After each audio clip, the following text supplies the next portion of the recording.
ಇನ್ನು ಇದೆಲ್ಲದರ ಜೊತೆಗೆ ಇನ್ನೊಂದು ಮೇಜರ್ ಟ್ವಿಸ್ಟ್ ಇದೆ ಈ ಪ್ರಕರಣದಲ್ಲಿ. ಈ ಮೊಬೈಲ್ಗಳನ್ನು ರೀಟ್ರೀವ್ ಮಾಡಿದಾಗ ಭಯಾನಕ ಸತ್ಯಗಳು ಗೊತ್ತಾಗಿದೆ. ಅದು ಕೂಡ ದರ್ಶನ್ಗೆ ವಿರುದ್ಧವಾಗೇ ಇದೆ.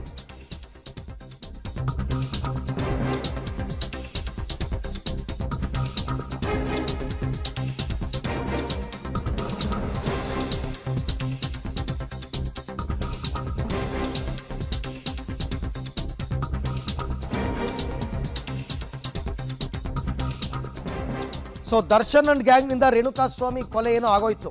ಆದರೆ ಈಗ ಮೊಬೈಲ್ ರಿಟ್ರೀವ್ ಮಾಡಿದಾಗ ರಾಕ್ಷಸೀಯ ವರ್ತನೆಯ ಕರಾಳತೆ ಅಂತಕ್ಕಂಥದ್ದು ಬಯಲಾಗಿದೆ. ಡಿ ಗ್ಯಾಂಗ್ನ ಕ್ರೂರತೆಗೆ ಕನ್ನಡಿ ಹಿಡಿದಿದೆ ಆ ಫೋಟೋಗಳು. ಯಾವುದು ಫೋಟೋಗಳು ಹಾಗಾದರೆ ಹೇಳ್ತಾ ಹೋಗ್ತೀವಿ. ಇವರೇನು ಮನುಷ್ಯರ ಅಥವಾ ನರರೂಪದ ರಾಕ್ಷಸರ ಅಂತ ಅನ್ನಿಸ್ಬಿಡುತ್ತೆ. ಹಾಗೆ ನೋಡೋಕ್ಕೆ ಹೋದರೆ ಯಾರು ಕ್ರಿಮಿನಲ್ ಬ್ಯಾಕ್ಗ್ರೌಂಡ್ ದೊಡ್ಡ ಮಟ್ಟದಲ್ಲಿ ಇರೋರೇನಲ್ಲ. ಇದು ಬಹುತೇಕ ಏನಾಗಿದೆ, ವಿಪರೀತ ಮೈ ಮೇಲೆ ಪ್ರಜ್ಞೆನೇ ಇರಲಿಲ್ಲ ಇವ್ರು ಯಾರಿಗೂ ಅನಿಸುತ್ತೆ. ಆಗ ನಡೆದಿರೋದು. ಸ್ವಾಮಿ ಹಲ್ಲೆ ವೇಳೆ ಫೋಟೋ ತೆಗೆದಿದ್ದಂತೆ ಪ್ರದೋಷ್ ಅಂಡ್ ವಿನಯ್. ಹಲ್ಲೆ ಮಾಡ್ಬೇಕಾದ್ರೆ ಫೋಟೋ ಬೇರೆ ತೆಕ್ಕೊಂಡಿದ್ದಾರೆ ಇವರು. ಇಬ್ಬರ ಮೊಬೈಲ್ ರಿಟ್ರೀವ್ ವೇಳೆ ಸಿಕ್ತು ಆ 4 ಫೋಟೋಗಳು. 4 ಫೋಟೋ ಸಿಕ್ಕಿದೆ ಇವರ ಮೊಬೈಲ್ನ ರಿಟ್ರೀವ್ ಮಾಡಿದಾಗ. ಏನದು ನೋಡಿ, ಜೀವ ಭಿಕ್ಷೆ ಕೇಳಿದ್ರು ಕೂಡ ಕೊಂದಿದ್ದಾರೆ ಪಾಪಿಗಳು. ರೇಣುಕಾ ಫೋಟೋ ನಂಬರ್ 1, 4 ಫೋಟೋ ಏನೇನು ಹೇಳ್ತಾ ಇದೆ. ಕೊನೆ ಕ್ಷಣದಲ್ಲಿ ಪ್ರಾಣ ಭಿಕ್ಷೆಯನ್ನು ಕೇಳಿದಾರಂತೆ ರೇಣುಕಾಸ್ವಾಮಿ.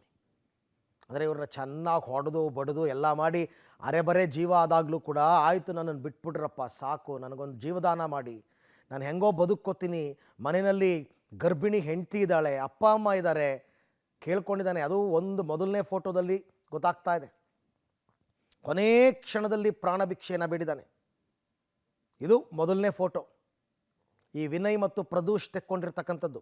ಎರಡನೇ ಫೋಟೋ ಏನು ಹೇಳ್ತಾ ಇದೆ, ರಕ್ತ ಹರಿತಾ ಇದ್ದ ನಿಶ್ಶಕ್ತ ದೇಹದಲ್ಲೇ ಪ್ರಾಣ ಭಿಕ್ಷೆಯನ್ನು ಬೇಡಿರ್ತಕ್ಕಂಥದ್ದು. ಈ ಸಿನಿಮಾಗಳಲ್ಲಿ ನೀವು ನೋಡಿರ್ಬೋದು, ಚೆನ್ನಾಗಿ ಹೊಡೆದು ಹಣೆ ತಲೆ ಮುಖದ ಮೇಲೆಲ್ಲ ರಕ್ತ, ಕೈಕಾಲೆಲ್ಲ ರಕ್ತ, ಮೈಯೆಲ್ಲ ರಕ್ತ, ಆ ಥರ ಆಗಿತ್ತಂತೆ. ಆಗ ಪ್ರಾಣ ಭಿಕ್ಷೆ ಕೇಳಿದ್ದಾರೆ ರೇಣುಕಾಸ್ವಾಮಿ. ಬಿಟ್ಬಿಡ್ರಪ್ಪ, ನನ್ನನ್ನು ಬಿಟ್ಬಿಡಿ, ಹೆಂಗೋ ಬದುಕೋತೀನಿ ಅಂತ. ಅವ್ರ ಮನಸ್ಸು ಕರಗೇ ಇಲ್ಲ.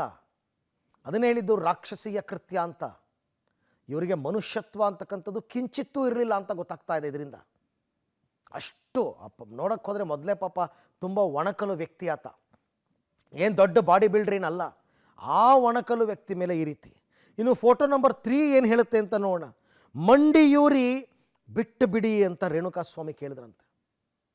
ದರ್ಶನ್ ಮುಂದೆ ನಿಂತ್ಕೊಂಡೆ ಮಂಡಿ ಊರಿ ನನ್ನನ್ನು ಬಿಟ್ಬಿಡ್ರಪ್ಪ ಅಂತ ಕೇಳ್ಕೊಂಡ್ರಂತ. ಎಷ್ಟು ನೋವು ಅನುಭವಿಸಿರ್ಬೇಕು ರೇಣುಕಾಸ್ವಾಮಿ ಆ ಸಂದರ್ಭದಲ್ಲಿ. ಇದೆಲ್ಲ ಫೋಟೋ ಇದಕ್ಕೆ ಹೋಗುತ್ತೆ, ಚಾರ್ಜ್ ಶೀಟ್ಗೆ ಹೋಗುತ್ತೆ ಇವೆಲ್ಲ. ಅದಕ್ಕೆ ರಿಟ್ರೀವ್ ಮಾಡಿರ್ತಕ್ಕಂಥದ್ದು, ಸುಮ್ಮನೆ ಅಲ್ಲ ಪೊಲೀಸರು. 4ನೇದು ಏನು ಹೇಳುತ್ತೆ ಅಂದರೆ, ನೆಲದಲ್ಲಿ ಒದ್ದಾಡುತ್ತಾ ಬಿಟ್ಟು ಬಿಡಿ ಅಂತ ಕೇಳಿದ್ರಂತೆ ರೇಣುಕಾಸ್ವಾಮಿ. ಮೊದಲಿಗೆ ಮಂಡಿ ಊರಿ, ಆಮೇಲೆ ನಿಶಕ್ತಿ ಆಗಿಬಿಟ್ಟಿತ್ತಲ್ಲ, ಜಾಸ್ತಿ ಹೊತ್ತು ಮಂಡಿ ಊರು ಕೂತ್ಕೊಳ್ಳೋಕ್ಕೂ ಆಗಿಲ್ಲ ಪಾಪ. ನೆಲದಲ್ಲಿ ಒದ್ದಾಡ್ತಾ ಬಿಟ್ಟು ಬಿಡಿ ಅಂತ ರೇಣುಕಾಸ್ವಾಮಿ ಗೋಗರಿತಾ ಇದ್ರಂತೆ. ಈ ಫೋಟೋನೂ ತೆಗೆದಿದ್ದಾರೆ ಪಾಪಿಗಳು. ಇವರಿಗೆ ಜಾಮೀನು ಕೊಡಬೇಕಾ? ಯೋಚನೆ ಮಾಡಿ ನೋಡಿ. ಕೋರ್ಟು ಈ ರೀತಿ ಯೋಚನೆ ಮಾಡುತ್ತೆ ಈ ಆ್ಯಂಗಲ್ನಲ್ಲಿ. ಇವರ ಕ್ರೂರತೆ ಎಷ್ಟಿದೆ. 17 ಜನ ಸೇರಿಕೊಂಡು ಆ ಒಬ್ಬ ವ್ಯಕ್ತಿ ಮೇಲೆ. Very sad.